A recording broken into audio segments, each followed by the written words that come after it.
All right, so sometimes it's not going to be possible for us to get y by itself. So in that situation, we have to use different ways to figure out the derivative, and we can use chain rule to help us with this. Sometimes product and quotient as well.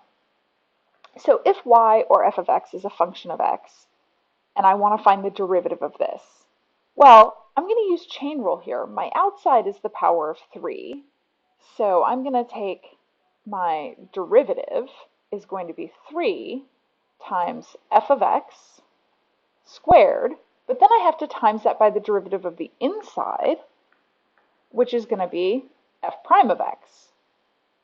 So this whole thing is the derivative of this quantity.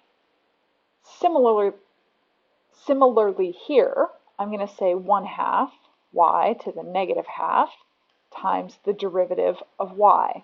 Notice I didn't call this on the left-hand side the derivative of, I didn't call it f prime of x because this is a function of f prime of x.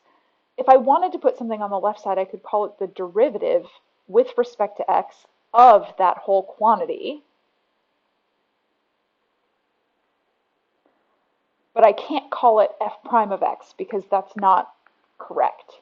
So similarly here, I'm not calling this dy dx, but I could say it's the derivative with respect to x of that quantity. Okay, let's look at this one. This is a sum, so I'll take the derivative separately. So derivative with respect to x of x squared is 2x. The derivative of 3f of x is going to be 3f prime of x. So I don't have to use chain rule here because this is just the single function itself. Derivative of this expression is going to be 8x plus 3.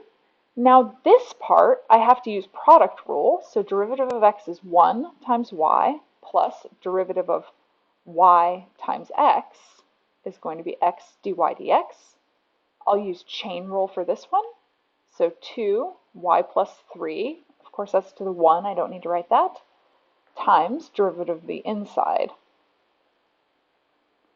So this is a start with how I do implicit differentiation. And we're going to look at more in our next example.